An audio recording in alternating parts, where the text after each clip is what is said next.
Hello, Team Absolution fans, far and wide. It's your captain speaking here. Hope you guys are doing pretty well.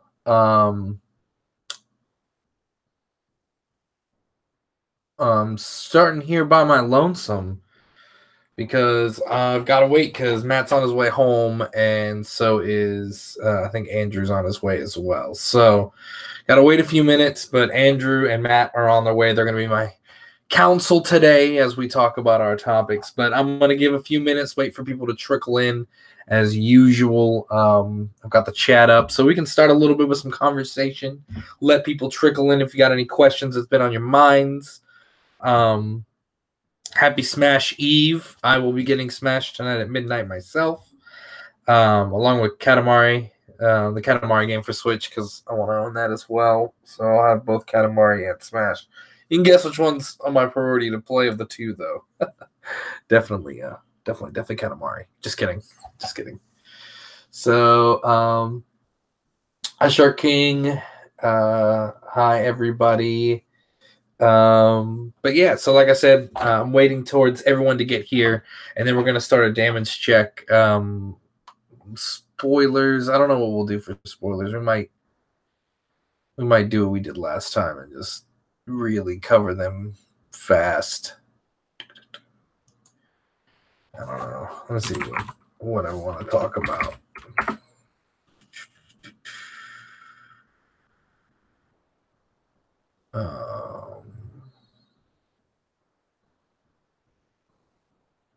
No idea what that means, but okay. But yeah, they should be on their way, and spoilers. The spoiler reel has gotten pretty. One, I just wish Bushy stopped giving me all these commons and rares and stuff. I guess we could talk about. Oh, we'll talk about that guy for sure, and we'll talk about that guy for sure.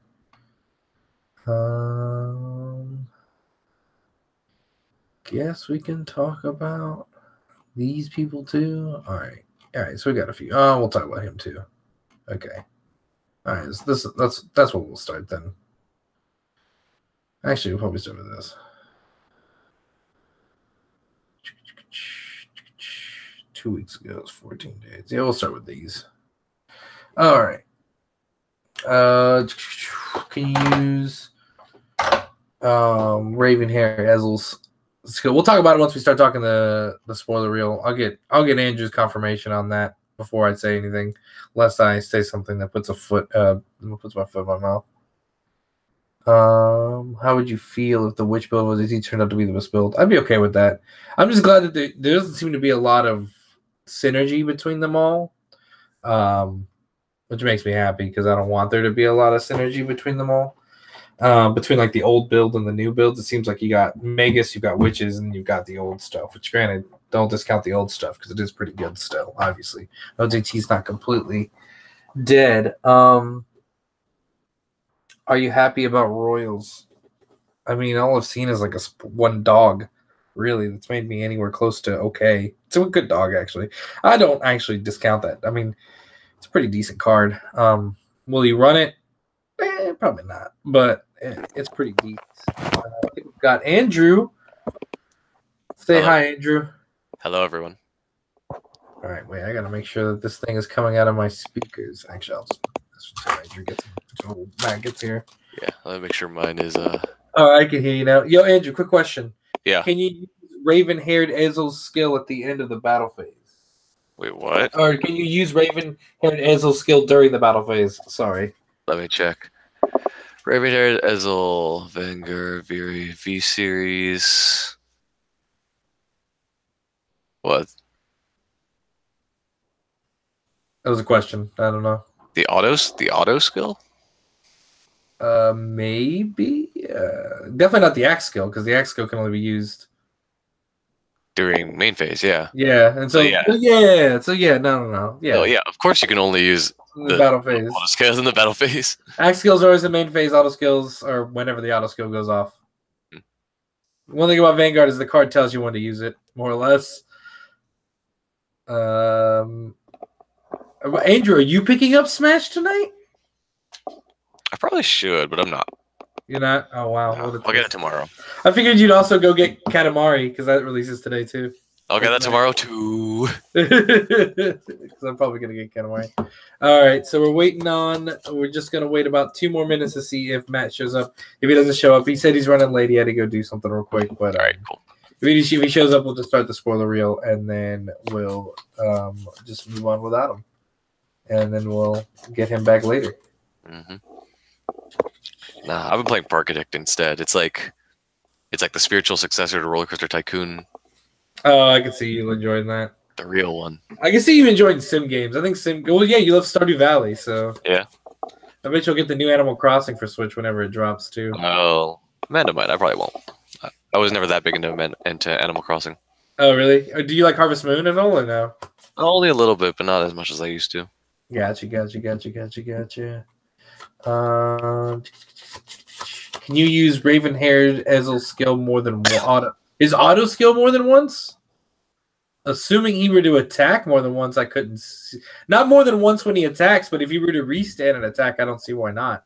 Yeah, if you manage to attack with him multiple times, then yeah, sure. Yeah. If you were able to restand him and swing again, yeah, there's no reason you couldn't. But you can't like stack it because it's not an auto. It's not an axe skill, so you can't like counterblast 4 and get like plus 60k and 4 crits. If only. What do you think this morning's reveal will be? Maybe something Royal Paladin related, please. But probably not. Royals is the only thing left of the new set, right? That we haven't seen. Yeah, we haven't seen like anything except for the dog today. We haven't seen anything Royals related. That dog was Royals. I thought it was golds for some reason. Is it? Its armor's blue, so I don't know exactly, but I'm pretty sure. Given its skill, I'm pretty sure it's Royals. Okay. But it could be golds actually. Now that I think about it could be golds. Let me check real quick. Let me open this in tabs. Oh yeah, I can't read it. Yeah, I can't tell, but I'm pretty sure it's one or the other, dude. I mean, he's a grade 1 8K, so I'm pretty sure. I mean, granted, they're all grade 1 8Ks. They're all grade 1 8Ks, yeah. I'm pretty sure it's Royals. Yeah, it's Royals. Yeah, I mean, it's a pretty decent skill because it's a Vanguard rearguard skill. It's a drop and draw for hand refresh, and it gets a little big. I like the filter, the drop and draw. I kind of like because if you have a Butts hand after Mulligan, this is kind of like a nice little Leanne or Gojo for you, and you can use it on ride. So if you're still stuck with this, you can still use it if you need to. Yeah.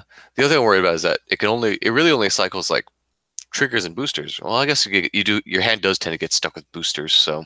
Yeah, I mean, it all depends. I mean, granted, like I still haven't sat down and thought like, okay, I'm just saying it's not a terrible card. Yeah, it's not terrible. For a common, and I haven't really sat down and realistically thought if you should run it, because what would you replace for it? Because I mean, you're pretty stacked as it. I mean, you're gonna need something. I'm either gonna need a grade 2 that replaces Akane so that I can replace Pongal, or I'll need like something. Or I mean, you could run it instead of Alan, because I mean, yeah, the counterblast cost on Alan is a little. Yeah, it's a little high, but you don't lose anything by using Alan. It's that you essentially draw a card from using Alan. Mm-hmm. You don't lose anything. Whereas like this, you have to discard to draw, which I don't really like. Yeah. But it also conserves CB, which I do really like. Mm-hmm. So it's gonna really come down to whatever Alfredo does, the new Alfred does, and whatever else we may get. That really breaks it down. All right, well, we're gonna go ahead and get started as we go. Right. For as always, I am your captain. I'm joined with the Sixth Ranger himself, Andrew. I haven't seen Andrew in a while. I hope he's doing well. Hello. I'm doing pretty well. Hope Jose's doing well too. Thanks, man. And all you lovely people out there. Are you free Saturday? I should be there this Saturday for the pre-release, yeah. Good, because I need you. All right. And now that I got it live on YouTube, he has to show up. All right. I'll pen it in my calendar. We're going to start with Scarlet Witch Coco as the spoiler. I picked this one arbitrarily. No, there's another one I wanted to cover, actually. Yeah, before it. Yeah, because I don't think we've talked about Pentagonal, so we're actually gonna start with Pentagonal. All right. So I'm gonna cover only VRs and triple Rs. If there's any rares you think I need to talk about, except for the dog, I talked about the dog because we weren't in damage check. We weren't in damage check then. We were in pre-damage check land. Now we're in damage check land. Pentagonal Magus, it's the VR for OTT. Of course, it's a 12K grade 3 protect. Continuous trigger effects revealed by your drive checks gets plus 5K for power increase. So this doesn't change your 10Ks to 5Ks. It changes your 10Ks to 15Ks. Correct, Andrew? Yep. Believe it or not, I saw a debate on this, and I was like, I don't know how anyone is how anyone is saying this. And then auto when it attacks costs counterblast 1, discard. Well, you have to soul blast 1 grade 3 and discard 5 cards from your hand. And this unit gets drive plus 3 until the end of that battle. Discarding cards from your hand for this cost is reduced for each rear guard with Magus in its card name in your front row. So let's briefly, though I don't think briefly can be said enough here, briefly talk about how bonkers good this card is. It's pretty good. So the consensus originally was that like this card was bonkers, and then we started thinking about it, and then we're like, but it's not as good as Deer, and so it probably won't even see play. Not even in Magus? I mean, Deer's still like almost better, right? Because think about it. Deer gives you 60k power, and it gives you 2 crits on top. So guaranteed 2 crits. This gives you the possibility of 5 crits, but even 5 crits at most would give you plus 75,000 power. Across the board, right. You have to discard 3 cards for it, and it's just really expensive. And like, I mean, theoretically, at best you discard 3 cards. At worst, you discard 5. Yeah. So a lot of the contest was like, it's fine, but it probably won't replace the current cards. I kind of agree with that assessment. I would also add though that if this was a card in any other clan, I think we'd be having a much different conversation. Yes, absolutely. Like, this is like a Genesis card? Yeah, this is like a Genesis. Now, granted, Genesis has their own pretty beefy dude that's worth talking in its own right, but like this guy, like I still think this is a really good card. I think I'm going to be very interested to see how OTT players work it in, if they do. I really don't see how you couldn't run this with Deer. It's because of the Soul Blast grade 3 cost. It's hard to keep up with the cost. You're right. It's hard to keep up with the cost. I can get that, but I mean, even I kind of like this better than Amaterasu, for example. Imperial Daughter, maybe not. This goes into like I don't know if you'd mix, but like I like this a lot better than a lot of other grade 3. Maybe not the Deer, but the Deer is a solid finisher. This at least puts a lot of stuff on the board there. But you know, it's hard. OTT is not really my boat. So I'm going to defer to you on this. I mean, it's a good card, but it'll probably be a completely separate deck from the current deck, and we don't think it's going to be quite as good as the current build. I just think the current build is just dumb. It's pretty dumb, yeah. Next, I want to talk about is Tetra Magus.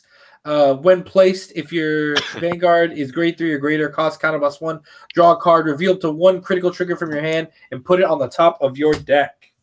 That's pretty dirty too. This card's stupid. Yeah, this card's actually just stupid, right? It doesn't even require a Magus. You could just run this in regular.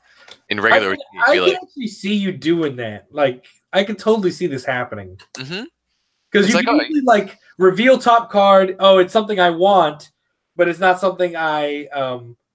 It's not something I like. It's not a trigger, but it's not something. But it's something I want. Let me just drop this Magus. Let me just draw this card. Let me just put this card on top instead. That's dumb. It's dumb, right? It's like, oh, I want this Amaterasu, or like, I want this Imperial Daughter on top. I don't really want to check it, though. Okay, let's just get it. And here's a crit instead.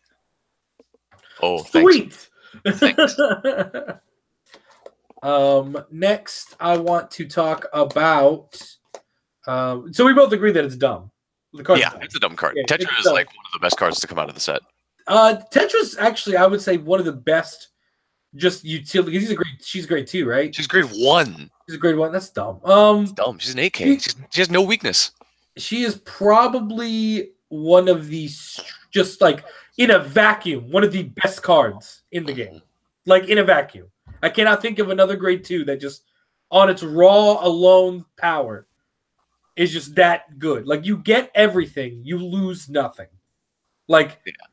The counterblast cost is a bit high, but at the same time, it's like it's still just dumb. Dude, do you know how much I'd give for a card that counterblasted me one and just gave me everything? Like, you know what the other, like, because the thing is, like, yeah, maybe in OTT you could argue that it's kind of high cost, like it's like, oh, but like, dude, any other clan for CB1 does not get, like, this card's real cost is having a grade 3 or greater. That's its real cost. Like, that's the real, like, that's the real stickler. And even then, it's like, oh, okay, this card doesn't go live until grade 3. If there's ever a grade 2, a real grade 2 rush deck, this card might suffer for it. But aside from that, like, the card's dumb. All right, let's keep going. We aren't going to talk about those. We will talk about this guy, unfortunately. This guy. This sad, crispy boy. All right. Dude. Dragonic Kaiser Vermillion stops back into the fray, only to go back into irrelevancy where he belonged before. Dragonic Kaiser Vermillion is a double R in this set, 12k, grade 3, Excel. Act Vanguard once per turn, cost Counterblast 2 to the much puking of everyone in the audience. This unit gets power plus 5k and a critical. This is where they reach for their bags. Until end of turn.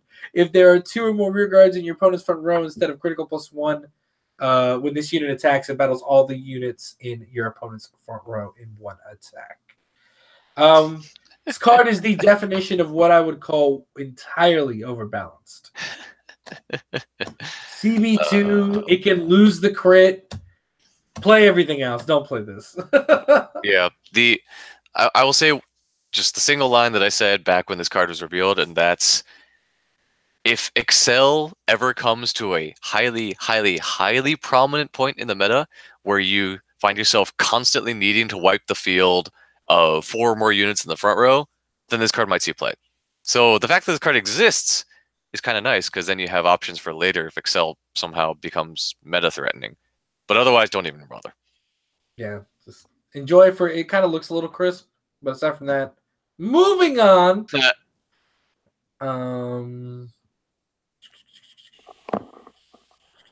Okay, we're gonna talk about the witch that has returned, Scarlet Witch Coco. Wait, she's a double R, right?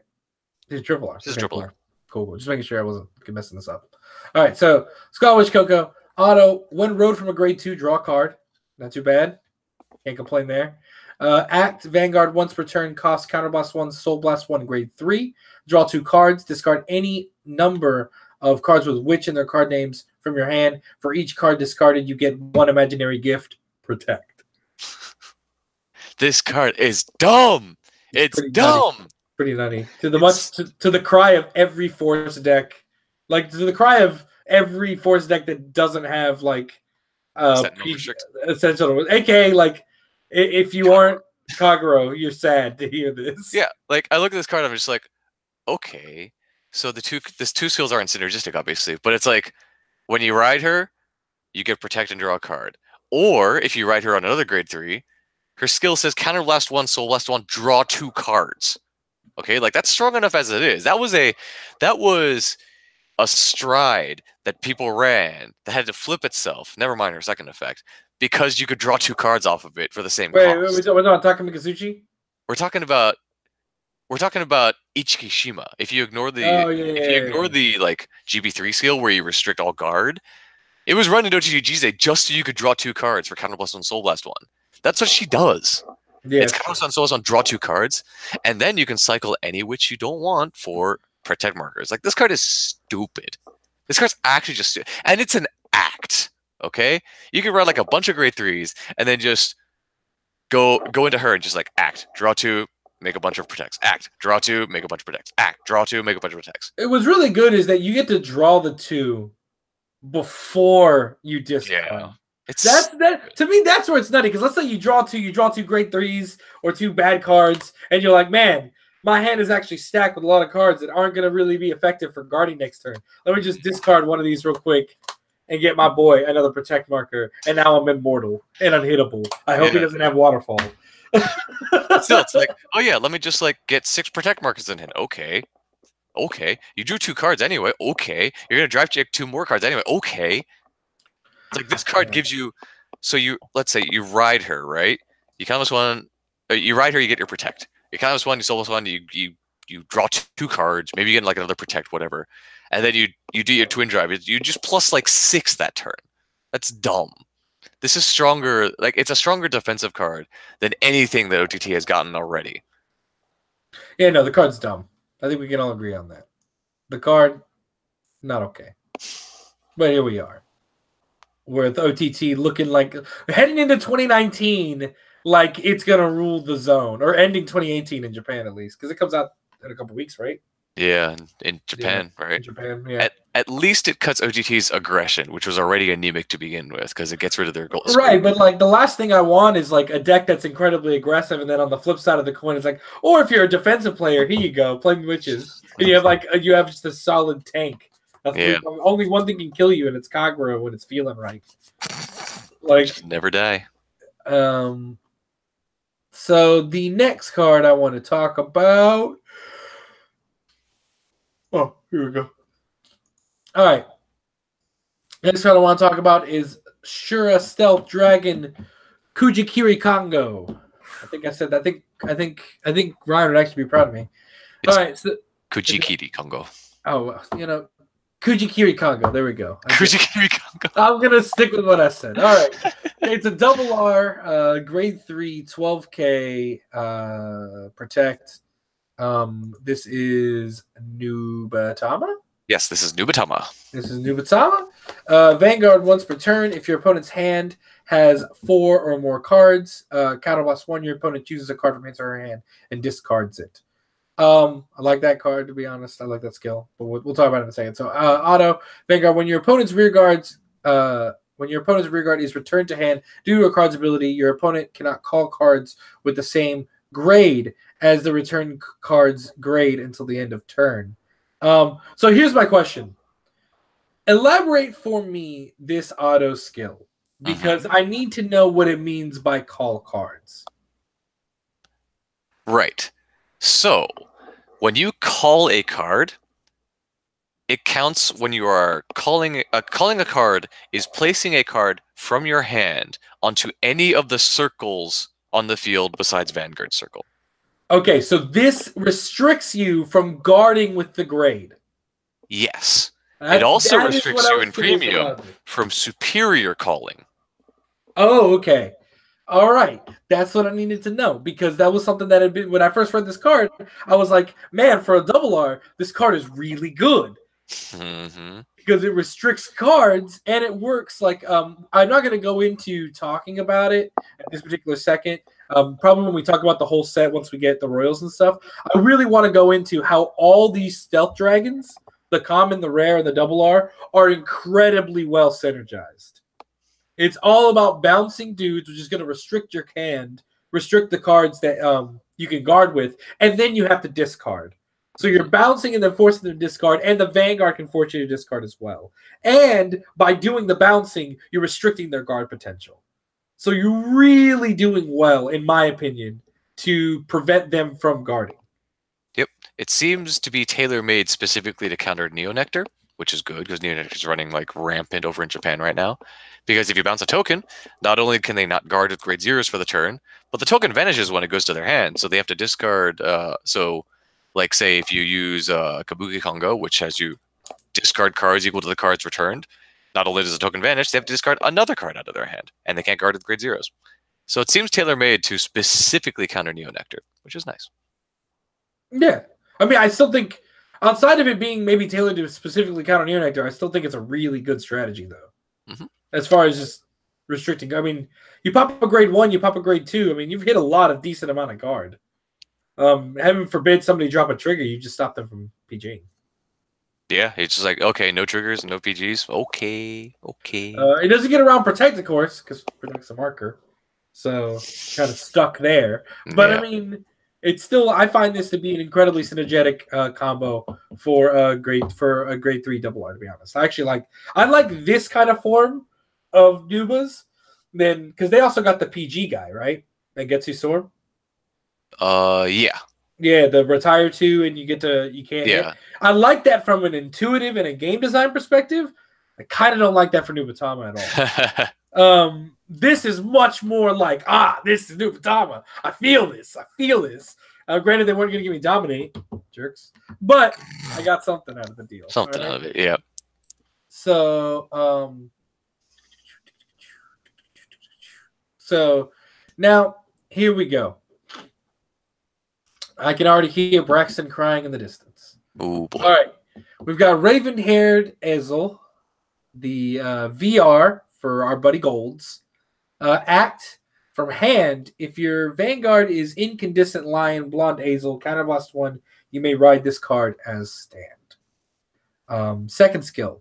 Auto Vanguard when it attacks. If you have Incandescent Lion, Blonde Ezel in your soul, cost counterblast 1 until the end of that battle. This unit gets power plus 15k. Critical plus 1, and your opponent cannot call Sentinels from his or her hand. All right, Golds. You got a waterfall. Congratulations. Welcome to the club. Couple sets a little late, but hey, we're just happy you got here. Andrew, what are your thoughts here? This is like the high roll to end all high rolls, right? Because you could do this while your opponent's on grade 1, and it's like, okay, here's 2 Excel circles and Raven hair swinging at your face while you're a grade 1. GG, move game 2. If you don't, you whiff, and you don't get the perfect starting hand, you just lose. This isn't what I wanted Golds to be, but it looks like that's what they are now. So, yeah, I mean, it's incredibly high rolly, and it's also like, these skills aren't bad. Let me start with that. It's just, where do I get the resources to do all these things? And the answer is nowhere. Nowhere. We've seen this from playtesting with Golds, like from Japan. We've seen the fact that it has not topped at all. It has an interesting push. It can aggro, but it's like hitting the gas pedal when your tank is already at like close to like E. It's like, yeah, you're gonna like really burst out there, but then you're gonna be completely like in the middle of this. You better have AAA. This deck does not have AAA. Yeah. The biggest thing I see Raven here is that if you open, like, if you're going first and you open the nuts, or at least close to the nuts, you need like 3 or 4 specific cards in hand. You need like Blonde, or you need Wonder Azel, you need Raven haired, and you need like one other card, I think, maybe the grade 1 or whatever it was. You need like those 3 specifically in hand, right? And then you can search Azel out of the deck and blah blah blah and whatever. And then you start with 2 Excel circles, and then that head start is probably enough to get you through the rest of the game, because it's just like, you know, you'll just twin drive every turn, plop whatever you twin drive down to the Excel circles, and just keep swinging for the fences. And I don't think any deck can recover from that. But if you don't open those 3 cards, then you just lose, or you don't win, which is not good. And so I just don't, going so all in on the like, I gotta open this opening hand, I don't like it. I don't like it at all. I don't like it either. I mean, it's kind of cool. It's kind of high rolly. I wouldn't spend. I'm not Ryan, so I don't. But I am like a econ guy. But I mean, like, I wouldn't spend more than. I would not spend more than I spent on Nubatama on this, at all. And I did not spend Nubatama on this. Or Murakuma, you mean? Yeah, that's what I meant. Sorry. Let me start over. Yeah. My mind's still like, man, why didn't I get Dominate? I mean, I know why, but my head's. I would not spend more on this than I did on Murakuma. Because, like, Murakuma's better. And, yeah. Like, now granted, that's not how you should really approach things, because sometimes it's not the case. But I mean, like, personally, for me, if you got the money, sure, build it. Why not? I mean, it's your money. But I mean, me personally, it's not what you don't, for what you pay in, you're not getting what you get out. There are other builds of other decks you could spend the same amount of money on and be much better off. Especially coming from the same set. Yeah. Let me put it this way. If you are incredibly lucky, like if you are a very good player and you consistently mulligan into exactly the pieces you need every single game, that every time you need them, then Gold Paladin is an incredibly strong deck. If you can consistently go like ride grade 1 into Wonder Ezel, into Raven-haired Ezel every single game, then Gold Paladin is actually a pretty strong deck, just because the 2 Excel circles are early, plus the Vanguard swinging really early. But if you can't do that, it's not a good deck. So I wouldn't say anything about it. That's about it.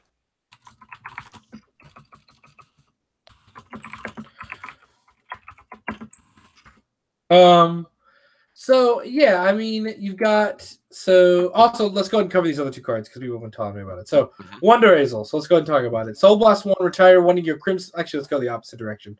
So Crimson Lion Beast Howl. At the end of the battle that it boosted, if you're a Vanguard with Azel, in its card name, counterblast 1, and put this unit into your soul, draw a card, and call a card from hand to rear guard. You have to call a card, correct? Yes, it is required to call a card because you draw one. Correct. So, the other one is Soul Blast. So the Wonder Azel is Soul Blast 1. Soul Blast 1 and retire one of your Crimson Lion Beast Howl on rear guard. Search your deck for up to 1 incandescent Lion Blonde Azel. Write it as that stand, and it gets drive -1 until the end of turn. Then shuffle your deck. So this is where people are talking, oh, like it's cheaper to do it this way, and da-da-da-da-da. It still requires you to have Wonder Azel, Howl, another grade 1, and Raven-haired. And Raven-hair. Well, if you want to go all the way up to Raven-hair. Yeah, which you do. Otherwise, you're not doing anything. I mean, you can go up all the way. You can go to incandescent. You can get 1 Excelsior. You don't have to go like full on gas because you would need like a CB and a Soul Blast. Now, granted, you might have it, but it does. Someone said in the comments, it does easily susceptible you. The real deck to this play is the Ride Pass. Like if this deck is really that good, all you have to do is like the whole combo is dead without the CB. Yeah, you just Ride Pass. Ride Pass, which sucks, but yeah, Ride Pass. Ride Pass. All right, you did your best. My turn again. I killed your entire combo, and now your entire system has been shut down at the seams. So yeah, I don't think the rest of the deck supports it well enough.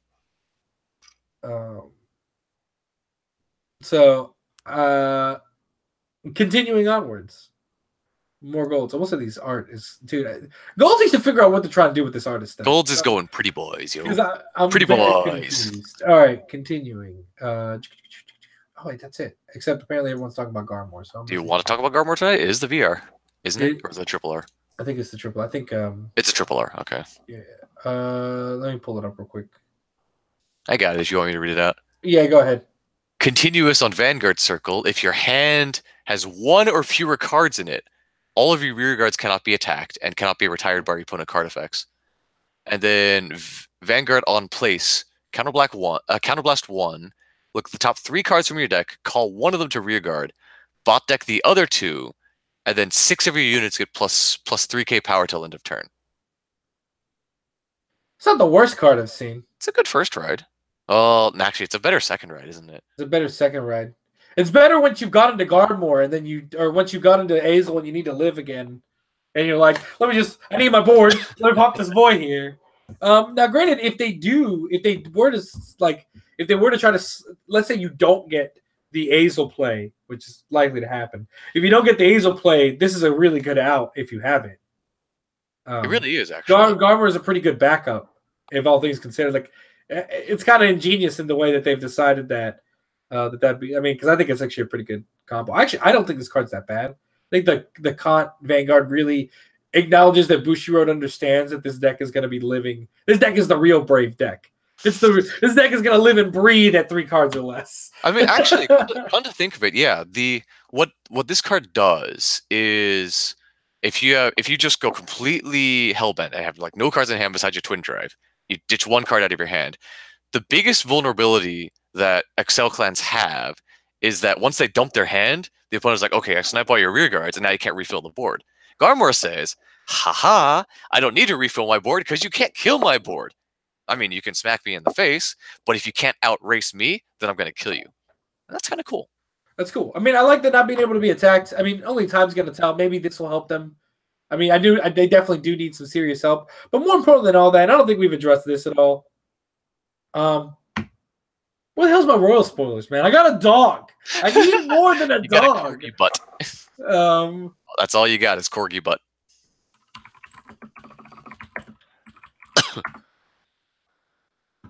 I'm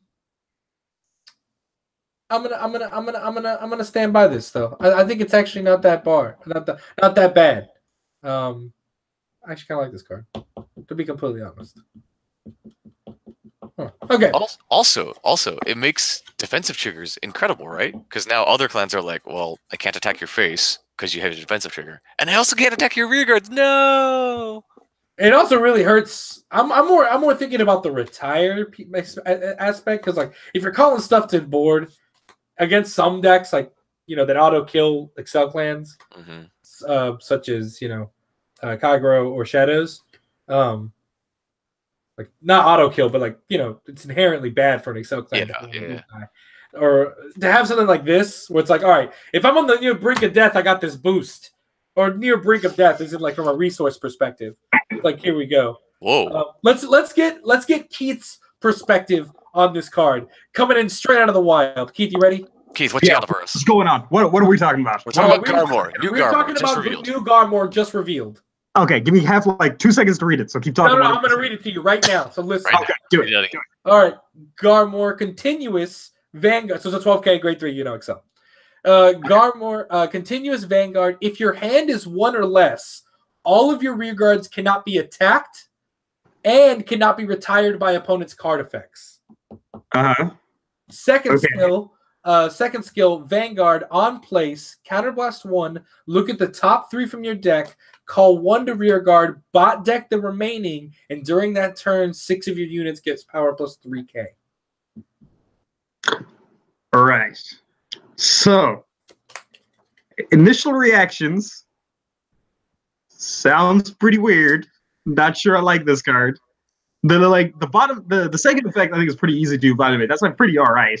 Like get a dude, get a bunch of 3Ks. Like we'll take those. Not bad. CP1. I think that's good. The first effect though, what is going on with that? That's just Garmore sitting here, unzips the pants, throws it on the table. It's like, what are we doing here, guys? What's going on? Hey, man, it says it's Bushiroad saying, yeah, we know that this deck lives and breeds with low hand. So here's this. It's the real Brave deck, dude. It's like, here, you got 1 card. Everything is impenetrable but you. You just got to keep this one. Vomit your hand out and just go face. And force them to go face too. This is a card that will put hair on your chest. Using this. There is no in between with Garmore. Oh, this is man mode. Also, okay, so before we move on to any tournament reports and stuff like that, Keith, I want your, in 1 sentence, a description of how you feel about Vermillion. In 1 sentence? I want this great discussion about Vermillion in the Discord. Like, everything about this card. Let me see. What can I put it in a sentence? I'm giving you a sentence. So use it wisely, my friend. Okay. All right. Well, I'll let you think about that for a sec. Maximilian in the chat, it's like, where are we seeing the Garmore skill? We have a Discord. We post all of our spoilers in our Discord. So let me so you want to post like the invite link to the chat? Yeah, I don't know how to do that, man. I'm not good with Discord stuff. Let me get an invite link into the chat. There we go. Now we're talking. Now we're cooking with olive oil. All right. So this is I think this is the best way to describe it. So Bushy, like if you imagine Bushy right now is a basketball player, and basketball is Vermillion. Okay? Bushy shouts Kobe and throws it. It's not even a yeet. It's not even anything sort of like a good throw. This ball goes straight up the ass of Bushy Road, somehow majestically, and everyone loses because this card is a piece of hot trash. And that is my opinion on Vermillion. Don't ever use it. Don't ever use it. Ever. I'm going on the record right now. You give me a Bible or Quran or whatever else and swear on it. Card is bad. Card is real. And we talked about it earlier. Don't worry. None of us on this council even suggested for a second this card was good. You said it was bad on all angles. Yep. There's no way you're looking at this in the recruiting phrase. You're not picking up this player for any reason. No. I actually think the art looks kind of cool, but that's no reason to pick a card.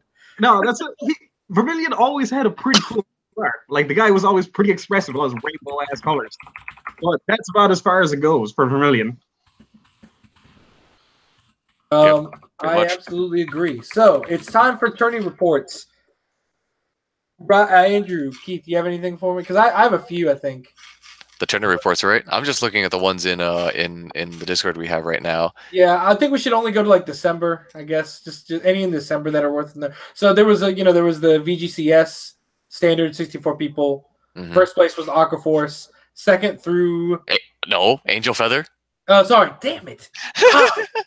Aquaforce? What? Sorry.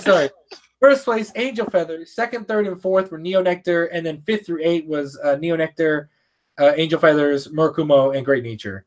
Great Nature, what? Well, that's because there were so many of them. Yeah, there were a lot of them. 8 Great Nature players, yeah. I am not surprised at all to see Neo Nectars. It's such a consistent looking deck. Mm-hmm. Like, I'm terrified to see Matt play that. Like, to have to deal with playing against him on a weekly basis with that in his hands. And then Angel Feather just sits above Neo Nectar, but loses to a lot of other things. Also, I forgot Matt has both coming. I mean, so do I. So I feel kind of dirty. Well, it's good because if he has Angels, that means I can scoop up the Neos, which is good. Because it's like a better Spikes, which is a better Royals. So it's like a better Royals squared. Yeah. That was the Jose quick maths. By anger. A UNC degree hard at work, boys. That's right. It is pretty cool that like Angels does sort of like directly counter Neo Nectar, because Neo Nectar gets 3 big attacks, right? But Angel Feather gets I ride, gain protect, and then I Zarakio, gain protect, and then I heal 1. So it's like 1, 2, 3, 1, 2, 3, perfectly balanced. And so yeah, unless Neo Nectar hits those crits, it can't actually just get across Neo Nectar. Or unless Neo Nectar hits crits, it just can't get across Angel Feather. 2 protects plus a heal every turn. What are you gonna do? What are you even gonna do? I think that's just the best way to leave it at that. It's like, what are you gonna? On November 25th, there was a 48-team VGCS. It's a team tourney, 48 teams. First place was Angel Feathers, Neo Nectar, OTT. Second place was Angel Feathers, OTT, Neo Nectar. Not much variation there. Third place, we finally get someone who got a little creative at least. Genesis, Great Nature, Angel Feather, and fourth place, Neo Nectar, Angel Feather, and Gear Chronicle. You can see some commonalities. The one deck in all teams is Angel Feather. The second most in the top teams was Neo Nectar. And then the third, it was like, hey, where do you feel like running? Now the top 2 teams, they ran the same thing, just in a different setup. And I can't hate them for it. I mean, I can, but not really, because if it were me, Ryan, and Keith, we do the same thing. If it were me, Ryan, and Braxton, we do the same thing. Pretty much, yeah. Jorge and Braxton. This would have been Jorge's time to be alive. He would have been right. This is his one moment where like all my clans, right? I'm like, I was like Bushiroad, like I want my clans to be good, please. But I was like, but not like this, not like this, not like this. All right, so now I want to jump into our topic for the day. Unless any of you guys have anything to add on the tournament scene. Nope. Okay, cool. So, as you can see, we have reached topic time here with Damage Check. And I want to address something that it's become a troll thing to do nowadays. On the Facebooks and maybe not Discord, but our Discord is actually pretty simple. But on like Facebook and Reddit and stuff like that, it's a lot of such format is trash. Such format is also trash. You've got the premium people and the standard people, and they're all yelling at each other for whatever reason because there's nothing else to do, I guess. And that brings me to a question. So this damage check, we're going to talk about standard. Next damage check, we're going to talk about premium, which is not something we do very often. But today we're going to talk about standard. We're going to talk about it, not about whether or not it sucks, because that is a very opinionated question. We're instead going to talk about, for this moment, can a game become 2-player friendly, and what does that look like? And is standard that? Is there a way to address it? Is it a problem at this juncture? That's where I want to bring in my probably the 2 most analytical people I know, on the team at least, into this discussion. Way to backtrack that one. Analytical people on the team. I mean, you guys dive deep into these. They're also the most unlucky people I know on the team. So it also really helps in this particular discussion about. let's go ahead and crash into this nose deep. So, let's start with the general concept. Yes or no? Can a card game be 2-player friendly? Let me actually ask you what you mean by that. But I mean, is 2 new player friendly? Is it like new player yeah, not 2-player friendly as in any other player, but like 2 new player friendly. So can like Joe Schmo walk in? Is his ability to grasp the game at a certain high level of speed an issue? Yes, no, maybe so. Or if it is a problem, why is it a problem, or how does it manifest itself as a problem?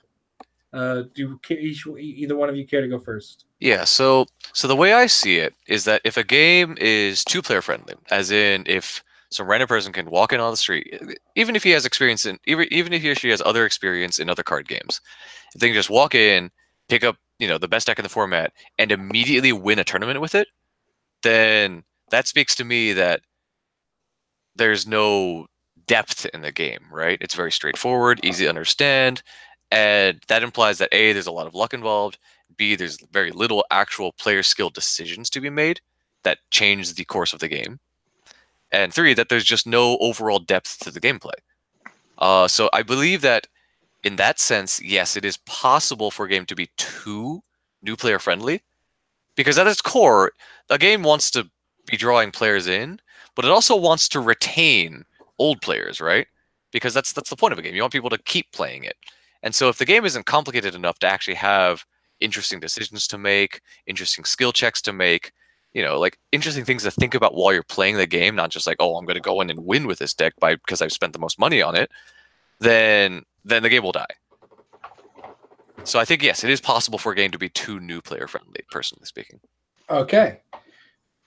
Keith, would you like to add anything? Do you agree? Do you disagree? Do you want to elaborate? 100% a game can be too new player friendly. Because I think when we say new player friendly, we mean by proxy what Andrew was saying, which is there's not a lot of skill and there's a lot of luck involved, so to speak, for something like that. Right. Because, there's like how new player friendly a game is. A lot of it can depend as well on the player themselves. So how quickly can they grasp concepts and different things like that? Because, someone can go in and still 6-0 a tournament. Let's say I don't know, you could pick like a Magic professional or something like that, or like a World professional. I feel like they'd probably be pretty decent at picking up another card game, let's say, and doing well, like learning the mechanics, even if it's reasonably difficult. They might be new to the game, so to speak, but they're not new to playing card games and knowing what general aspects kind of like encompass all card games that we play. Like there's certain rules that everyone has. Like drawing cards are usually good, and stuff like that. Right. That they be able to grasp. So I think that it being new player friendly just kind of, to me, always speaks to how lucky is the game and how little skill do you need to have to win it. Like, do you need to have like multiple lines of thought to really get involved with this? Because I think like the more lines of thought and logical progressions you have to make, the harder it is for a new player to immediately grasp all of these moving pieces and be able to make like the best decision at the time. And I don't think that's a good thing, like at all, because if you try to in any way make it competitive, then it's not going to be, because random dude's just going to arrive at the tournament and kick your ass, even if you've been playing for 2 years, just because of random chance, and no one enjoys that. So. Right. And I think you both have touched on amazing topics. I just want to add overall to it and say that let's start back, because we're all not idiots. So let's start with this. So we don't have a veil in front of our eyes. We're not dumb. Vanguard has always had a very it's had a substantial, I'll say this. It has had a significant luck component in its entire history of its existence. However, that being said, there are instances in which you can see a much higher luck component now in one format than, let's say, the other. Now, granted, save the other format for another day. I promise you, I can find ways to eviscerate it as well. But speaking, and I play Standard regularly, but, and here's the thing, and it goes to Keith's point. You have to, I've seen friends, but what I name, I've seen acquaintances. I have seen people who go to my shop, which has now grown to an actually decently substantial size, in part due to the new player friendliness of the game. It comes with benefits as well. Don't disregard that. I've seen players who have returned, who are back into the game, whatever, get tilted to the 10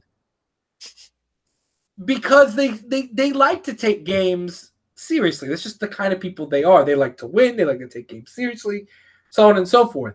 And with Standard, you have to really take that part of your brain and just throw it away because things can change in a moment.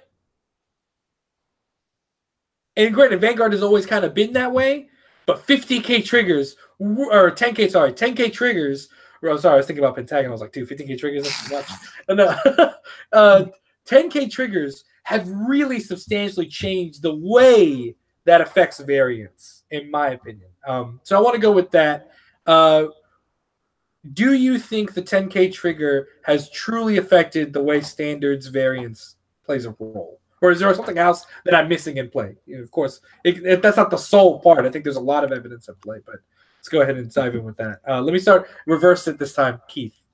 Okay, so you already know my opinion. Like I talked about this on was it 2 damage checks ago? I don't remember. Like when we had this like really short discussion at the end of the damage check. 100%. Once again, I think the triggers are like at the fundamental one of the biggest reasons Standard is so sacky as it is right now and like lacking luck.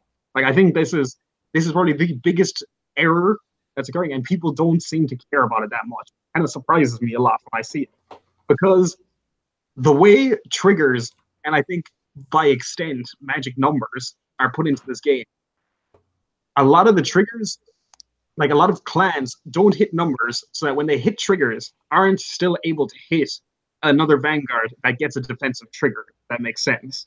It's like the way the numbers are set up, you're always going to fall short, even with a trigger check. That used to not be the case. The way numbers were set up before, which used to be, generally 9 plus 7, you got a 16 line, and you were hitting an 11K Vanguard. They checked a defensive trigger that was 5K, you could still hit. Nowadays, if you have, the same sort of things happening like with some units, that doesn't always like necessitate the case. So I think like the trigger setup and the way numbers are set up in Vanguard like really hurts it. I think it's really apparent in Excel. Like it's the worst in Excel. It's not really as much of a factor because Force has the biggest numbers out of all of them. Like they can usually hit regardless. But then they fall prey to only usually having 3 big lanes to a protect clan. And that's probably like getting into a different discussion now. I'm kind of derailing myself into like what gifts are. But I definitely think that triggers are a huge issue in Standard Vanguard, and why a lot of it is so swingy. Like you can just have a game immediately swept out from under you because of triggers. And I mean that was always kind of the case, double crits happen, but it feels a lot more egregious now. Andrew. I don't know if I'd place the fault entirely on the foot of triggers, because the way I see it, I actually really, personally, I like the trigger change increase from 5K to 10K, just because it allows for more discreteness of guarding. So previously, you drop your 10K, and then you'd add 5Ks for a 1-pass, and then add 5Ks for a 2-pass or whatever. It was like individual cards. Now, you have a little more flexibility with the way you guard, I guess I would say, because you can drop exactly enough for a 2-pass, or you could go a little more or a little less and drop exactly enough for just that 1-pass if you're feeling ballsy. You can save a lot of shield that way. Or if you want to go or if you want the security of not risking the damage, or not risking taking the double crit or whatever, then you can go all in and do like a really big guard for bigger numbers. So it increases the span of guard choices that you have to make. And I think that's one of the things that actually increases the sort of skill level in the game, although a lot of people would actually disagree with me on this, is that so the average player, like the starting player, right, comes into a game and they're like, I'm gonna guard everything, make sure you can't hit, no pass, guard fully, no pass, sort of thing, right? Then they run in a hand and then they lose. That's everyone's gone through this phase. So then you have the ones that are like, okay, well in that case I'm just going to take all this damage, hit my defensive triggers, and then hoard my hand, and then later on when the big attacks come, they're like, I have to guard everything, I have to guard everything, I have to guard everything, and then they run out of hand and they lose. So the importance of keeping a balance with the sort of like the cards that you guard with combined with the attacks that you don't necessarily guard is really one of the big sort of skill testing points I feel in Vanguard. Like, you count the triggers, you think, okay, what's the probability they're going to hit 1 or 2 triggers on this? Do I 1 pass this? Do I 2 pass this? Do I no guard this? Is there a point to guarding this? I think that the increase in trigger power, while making it more of a sacky game, also allows for more interesting guard decisions to be made. And so that's why I honestly like the trigger change, in addition to the guarding change, because triggers at 15k and graded ones at 10k means you have a lot more options and a lot more power and flexibility in your guarding patterns now. You can do like a big guard with a trigger, you can do a smaller guard with a grade 1, you can do a really tiny guard with an intercept, or you can combine them all to get pretty much exactly the shield power you want. And that's a flexibility that didn't exist back in like G era and original Vanguard, which I really appreciate. Keith, the retort? Not really. Just that I see where Andrew is coming from, but I still feel like the gains that were made in what Andrew was saying doesn't outweigh the disadvantages of the variants that come with the new triggers. Like, I can see where these, like, you know, like the better decisions can be made, and the fact that in a way it almost like condenses a lot of big decisions, or sorry, a lot of small decisions into one big decision. So in a way, it's almost like efficiency in decision making with the new way that triggers are set up. But I still feel like that doesn't take over from the con that is the variance that comes with these new triggers and the powers. To add along with that, I got to side with Keith here, and which I don't do very often. So I got to side with Keith here because while I agree with the premise of what you're saying, I will say this. Yes, it makes guarding more interesting, and it does add that skill element. But the times in which that comes into play is dramatically outweighed by the times in which that's inconsequential, and now he's hit a defensive trigger and a play is completely dead. And it's incredibly hard. It's incredibly hard to surmount. You could, yeah, I agree that there are moments in which, man, I'm really glad that this exists because it allows me to outthink my opponent in terms of guarding initiality. It's a very nuanced way to think about it, and I agree with you. But I think that's drowned out by the fact that, and we'll talk about this next about whether or not it's good or bad or whatever. But the point still stands that the game will always involve a level of variance. But the thing is, the way triggers impact the game is important. And I think that its impact here has made the game much more reliant on that. Oh, absolutely. Like, you have to be forming your gameplay around those triggers. So right, but it's absolutely. But doing that now and doing that then is a lot harder because it's a lot harder to materialize 10k power than it was to materialize 5k power. Now, 10k triggers in G era, sure, you can materialize 10k like it's that. Which goes on to my next point. And people, the chat has already been talking about it as if we don't know. We do know. The standard is in its infancy. We all accept that. It's less than a year old.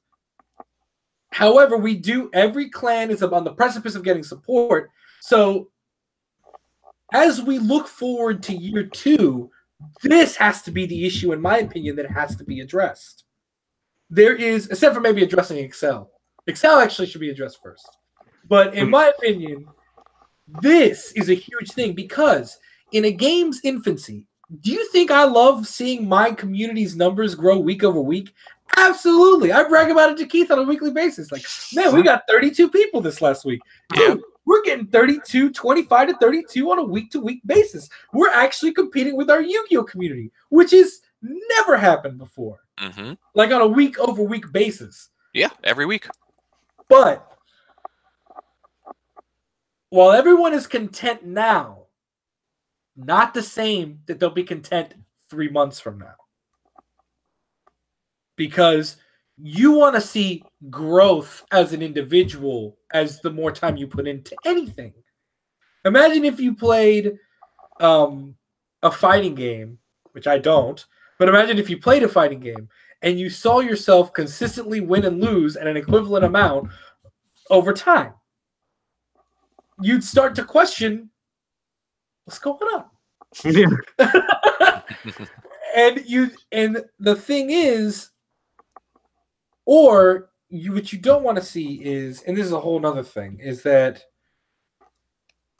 players walk in with decks and they just steamroll their whole way through a tourney on their first try, which, like, you could argue that's the deck, you could argue that's the player, and Keith brought up a good point that not every player that comes into Vanguard is like, I've never touched a card in my entire life. Yeah. What does it mean to draw?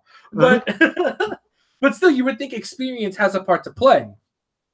Anecdotally, I have experienced that sometimes it doesn't, which can be a problem or it cannot be. So my last question to you, Keith, or my next question to you, Keith. I do a quick interjection on that point before we move on. Go ahead. I think that are really important. I think you touched on one thing that is really important with the so like the more casual nature is great for player growth, which I think you guys have seen like literally at your own local. You've had like an explosion of people like coming in. It's been like exponential how many players are coming to your locals now. And while having a more casual game is great for player growth and interest, it's really bad for player retention. Because eventually those players, 6 months out from now, you say even 3 months out from now, eventually people are going to get tired of the fact that, like, oh yeah, this was fun for the beginning. You had a good time while, oh yeah, you were a little bit more casual and everything else. But when you try to start getting more competitive, that's never really going to last then in the long run. That's not a good long-term strategy. It's great from the sport to work for the game. But to keep people playing Vanguard, that's not going to be a good thing. The second thing I want to bring up really quickly is in regards to Wave 1 and Wave 2. And I know that a couple of people disagree with me on this, is the fact that I really don't think we should have been seeing these issues in the initial wave for Vanguard because there are less confounding variables. Like there's less noise and chaos at this point because there's not that much stuff around. We only started with 4 clans, but OTT was way ahead by miles, like in this case. And when you only have 4 things, it's a lot easier to control than 26 clans moving in different directions. And so they really should have gotten this right from the get-go, in my opinion, rather than trying to retroactively, go back and look at all these issues that they have now for Wave 2 while they're still adding new stuff. And on top of that, trying to fix all the old stuff. So I think this should have been a problem that was addressed from the beginning, like intervened immediately, and set this up for a good foundation to move forward, rather than trying to go back now and fix the problems that they already have. So I'm going to quickly bounce back off of you for a second because I'm seeing the chat now bounce up, and I do want to address this. What Keith just said addresses this whole thing because someone, Tiz said 2 words, card pulling clans. But Keith's point completely proves why that's an issue. You see an issue when there's 4 clans, that you're going to see the same issue when there's 26, and we have. We have seen this issue progressively not go away. It's not like with 4 clans we saw it, they'll fix it. We're at 20. We're on the precipice of 24 or 23. 20. I think we're at like 19. No, we're at 19, but Japan's at 23, right? Yeah. Well, we are like 16 right now. We're at 16. Okay, and they're at 19. They're at like 20. Oh yeah, because they don't have the other 2. Got it. They don't have Miyagi. Yeah. So they have a lot of cards. They have a lot of clans. And yeah, it's going to be even harder to fix it from here. But the point is, you see a problem at 4 clans, and you continue to see this similar issue as the time progresses. It only speaks to the severity of the issue. And I don't know if that was something you were trying to get at. So I think you're digressing a little bit here in that you're moving away from the whole player skill aspect into clan balance aspect, and those are completely different. Oh yeah, completely different. That's a different argument entirely. Right. Huh? So like a clan balance, I agree, is an issue, but that's an issue that every single card game faces. Like even Magic does that, where it's like they release a set and then like suddenly the meta shifts or doesn't shift, and there's still only 3 decks that top and all that. And I don't think that relates very well to the whole like player skill variance part of like the luck stackiness of Vanguard. I agree to a certain extent, but I will disagree in the fact that, and this might be digressing a little bit to imaginary gifts, which we can talk about at a different time, but the fact that this trigger problem is prevalent is why Excel has in part such a hard time piercing the meta. And we've talked about this before. So it has a huge dynamic. And the one deck that you play, and I get it, but the reason it tops has nothing to do with the fact that it's, in my opinion, the fact that it's Excel. Fair. That's totally fair. But let me put it this way, in that the way that I see it, okay, accepting Murakumo off the side or whatever, it doesn't have to be Excel for it to top or whatever. The reason why Excel hasn't been topping is because it's been overbalanced previously, because it's easily, like, I will agree with this, is that Bushiroad kind of dropped the ball with Excel. All right? The cards themselves are underpowered. You can see this right now, literally right now, just looking at their new design. Compare Maelstrom to Garmore, where Maelstrom is Counterblast 1, give your front row 3k. Garmore is Counterblast 1, look at 3 cards, call 1, and then give your like front row plus 3k. The power creep is there. Bushiroad knows that they need to give Excel more power. So that's something that they're working on fixing.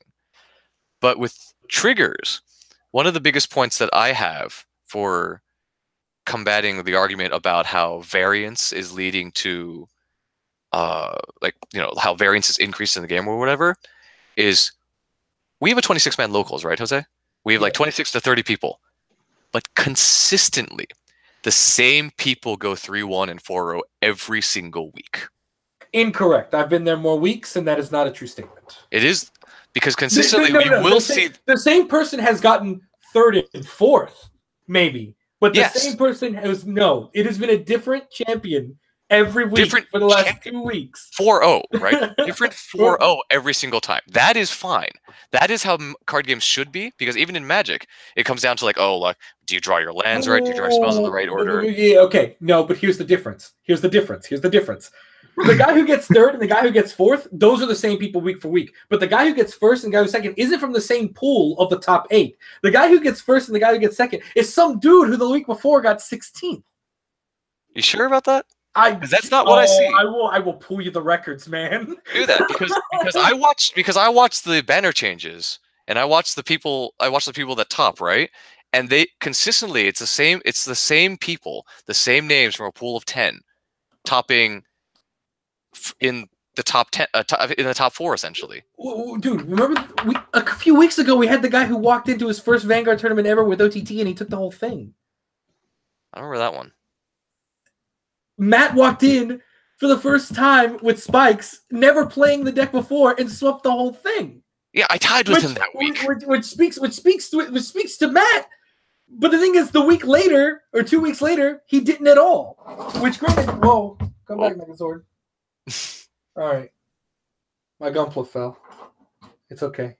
Anywho, I'm just saying, a pretty intense conversation that's going on right now. Knocking over things. The same pool, but the thing is, there's still like, I agree that we see the same 3rd and 4th. But the point is, my statement isn't that luck has completely overtaken the game of Vanguard. I am saying that its impact is much higher than it has in the past. I'm not saying that skill no longer has a play, because I'm thinking about the same guys you're talking about, and they're great players. And to be honest, the players I'm thinking of, they shouldn't be 3rd and 4th every week. They should be 1st and 2nd every week. There should be no question, because they play better than everyone I see. But they get paired against each other, so. But they get paired, yeah. But they should be like 1st and 2nd. Yeah, you know what I'm saying? But the thing is, like, that's what I'm saying. Now, to bring in the highlight of this all, right? We get that it's in its infancy. We get it. I'm totally okay with it. I love seeing my community grow. That's my #1 objective right now. Mm-hmm. But the thing is, as a community leader, as someone who tries to build a community, you have to predict the moment that Keith's talking about, and you have to be prepared for it. Because at some point, if it's already happened, at least in my community, could have happened in yours, could have happened in the next one, where someone walks up to me and says, hey, man, can we have a tournament that's a little more competitive? But the thing is, I can run one, but you got to be ready for what that outcome is going to bring to you. And I say this because every game reaches that point. Every card game does, even if it's a reboot or not reboot. You reach the point where nobody wants to just play casually. And that's a great thing. That's the next step of a game's growth, is to go from casual to competitive. It's the natural evolution of a game, in my opinion. Do you guys agree or disagree with that? I'd say so. It's the natural growth phase. Like, you start with casual, you build your base, then to keep them, you take it up. Now, I continue to say this and to ramble about this is because this was one of the biggest linchpins in the history of the Vanguard community. I remember, I think Keith had just left the game at the time, but this was a huge debate happening on all. Now, granted, we talk about like huge on like all the forums that I followed at the infancy of this channel, which was like I was following Reddit religiously. Now I don't follow it as much as I want to because I have a life, like a much busier life. Wow! I have a much busier life now than I did then, so I'm not able to devote as much time with it. But man, if there wasn't a discussion every day about how like competitive snobs were trying to destroy Vanguard and the reverse, that the casual plebs were never going to let us grow, this discussion was the linchpin. And it really separated people's opinions. And eventually we'll get there again. But my concern, first and foremost, before we ever get there, is the game going to really allow that option? Because I want to see, and I don't think the game's not going to get there. I actually do. That's why I still support Standard. That's why I still play Standard. It's the one that they continue to support. If anyone has a chance of getting there, it's going to get there. But my final question to you is, how much time before it gets there is too much time for you guys? Like, when do you want to start seeing a shift in higher skill play in Standard? I'm gonna say I'd like to see it right now. Honestly, like I think we've had 6 months ish of Standard already, and I think now we can take our training wheels off. Like we should start seeing improvement, especially with this wave 2 now coming in. I'd really like to see it, especially by the time we get Link Joker and what is it, the AL4 clans that are all going to be kind of getting resupported again. Oh, the Miyagi clans. Yeah, and all the other ones. Yeah, that's right. And like, I also think that like Link Joker is going to be a real test to see what that's going to do to the meta again, because we all know what happened the first time Link Joker came around. I think Bushi decided to keep Star Vaders in a small cave away from the rest of away from the rest of Standard. Yeah, and find the leaders a way to not break the game. Yeah, there's actually a great discussion Matt and I think it was Braxton had the other day when he came over. Is like, would Locke destroy Standard? Like in its Star Vader-esque, not CBD. This is like Nebula Lord, Infinite Zero, like esque levels of Star Vader. Would Star Vader even kill the meta? Because Excel demolishes Link Joker, doesn't it? It's like, oh, you lock my circle, I'll make another one, and another one. If they have a grade 3, yeah, sure, I agree. I mean, I agree. It is the natural out, but it's like, can you imagine being a Golds player who's already high rolling? You better high roll some more. Now, granted, they're going to be able to produce the most circles. So, but to answer your question, Jose, this might be more of a controversial opinion, but I personally I think they've already turned with the release of AL4 with Shadows and Murakumo. I think they've already turned towards having a more like skill-oriented gameplay focus. Because I'll put it this way, right? I went to locals and I was like, oh, everyone's playing Shadows. Cool. I play Murakumo, whatever. Everyone's like, oh, Shadows are demolishing Murakumo. I kill everybody. And Spikes kills everybody. And we're like, how did that happen? But then I talked to the guy playing I talked to one of the guys playing Shadows. He's like, how's that deck work? I was like, I'll explain it all. It is like this. He brings Murakumo the next week. Goes 4-0. Does it again in the next week.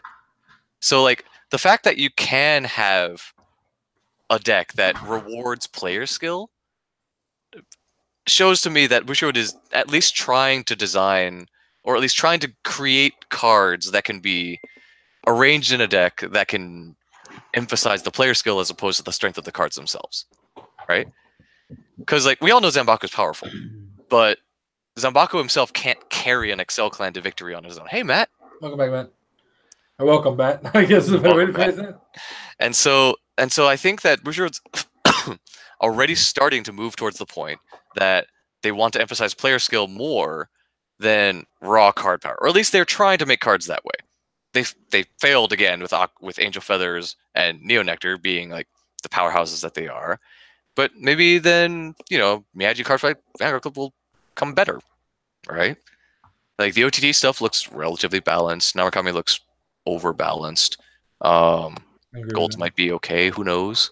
But I think they're trying to give more general, powerful cards to the player base to let them tinker with them and be like, okay, work with this and see what you can figure out and see if you can come up with some good builds.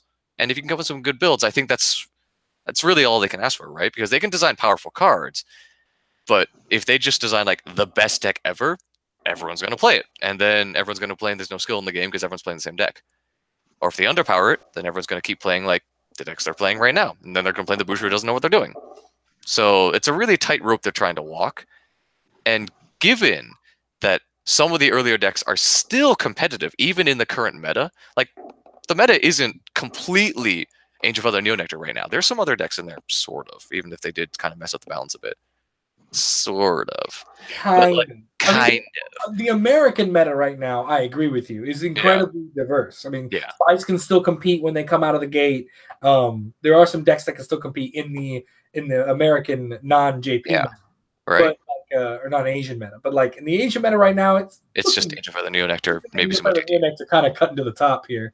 Yeah, so like they messed up on that one. I'll give you that for sure. But like I think they're trying, right? They're trying to make an interesting game that's relatively balanced. It's not like their previous sets where they're like, let's go more powerful, more powerful, more powerful, more powerful, more powerful, where every single set you would have to switch your clan because it was just the clear-cut best deck of the format.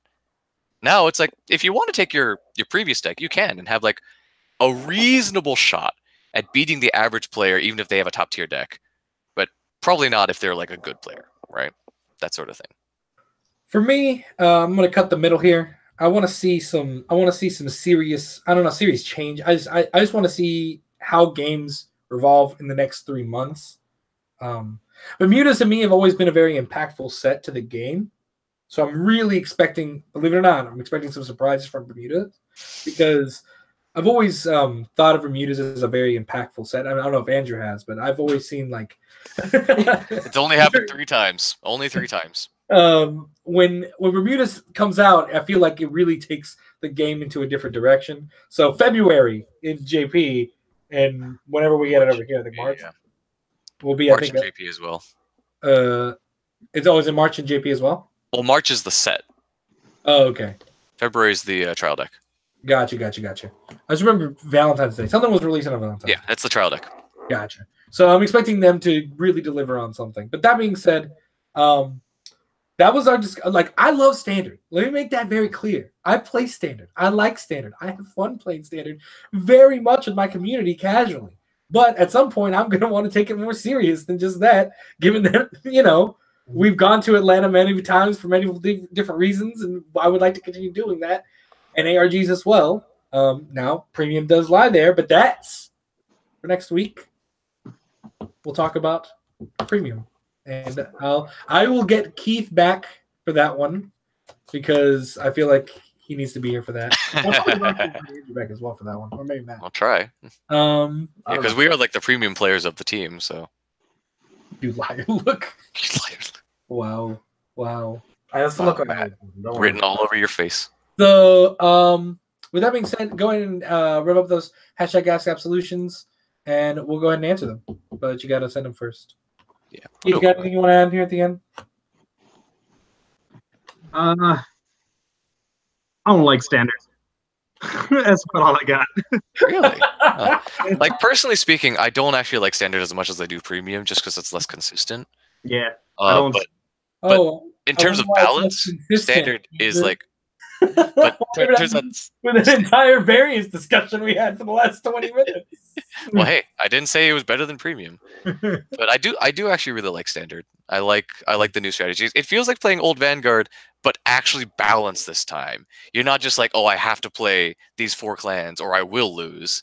It's like I can play any clan I want, and I'll probably lose. But if I play really well, I still have a good chance of winning. if you check triggers, you got an even better chance. Let me tell you. Hashtag Ask Absolution. Do you think in standard certain decks can benefit from running less than 4 heals? No. In Aquaforce build, I run 5 front, 3 draw, 3 crits, and 3 heals, and I've done relatively well. I'm glad you've done relatively well. My personal opinion is no. I don't think so either. I do not believe that that running less than 4 heals is correct in any sense. 20k shield's hard to heal. Yeah, the 20k shield is really relevant. The healing will go off more often than you think. Keith, what'd you say? I said 3 heals. Weird flex, but okay. Hashtag Ask Absolution. Is that much needed promo for Neonectar available in English yet? It is not. And we also don't know if it's going to be. I'm sure I'm hoping it'll be in the next promo pack. In the next one. But nothing's been announced, so we don't know. That's true. Yeah. We also got an Angels promo in the sneaking, but it's the wrong Angels promo as well. So, but that one's not as necessary as the Neos one is for the Neos deck. Hashtag Ask Absolution. Do you think Stride or a variation of Stride will come back late next year as the season's finally come? No. No. I think Stride has been put to bed. It had its 3 years in the show. Now, Legion. Legion might. I can't see Stride coming back anywhere in the next 2 years, though. In the manga, though. Legion's in the manga. Yeah, I could see Legion coming back. I can't see Stride coming back anywhere in the next 2 years at least. And even after that, probably not. I mean, after... Nice. We got Gear Chronicle. Didn't you just see those grade 4s? You're right. What are your thoughts on Miyagi Academy? I will not make a statement about Miyagi Academy until I see those Royals. Yeah. Not till we see it. Not until at least I see the bosses from every clan. And I don't think we have yet. I know we haven't. You don't have Alfredo. Alfredo sauce. Alfredo. Yeah. I need Alfredo. All I got is Corgi. Which, granted, this Corgi's adorable. Mm-hmm. How can you not like this Corgi? But I do.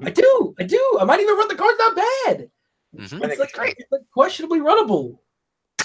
We talked about it at the beginning of Damage Check. Take out Akane and Pongo, run Corgi and something else. Now we're reckless. Reckless. You gotta trade dogs. You can't have both dogs. So, Andrew, what do you think Bermuda Triangle for Standard is going to do? It's still going to be bouncing and calling. Nubatama took it, but they had it with After Image previously, so there's precedence. Bermuda Triangle's always been about bouncing, so it'll still be bouncing. Unless they come up with something completely new, in which case I can't anticipate anything. But it'll probably still be bouncing. Keith, 2 Bleach fans wants to know which clan should he invest in if he can only afford one, Angels or Neonectar? What do you think? We'll put this on you. Even though I'm the one that's buying both of them. Yeah. Game los dos. Oh yeah. What about you, Matt? I was about to say, I forgot that you got. I mean, I did forget, but. I mean, I'm getting both too. So, but you only could have bought one. Angels, just for the top. Neonectar is so here's the thing. I don't actually have a Force clan, and I know Force is inherently just the best because, bigger. But Angel Feather is just dirty. It's so consistent dirty. And Angel Feather has probably the highest potential of any clan in the game right now, because the protect into damage is such a broken mechanic to heal and healing is a broken mechanic, so it's got the highest potential in the game, I'd say.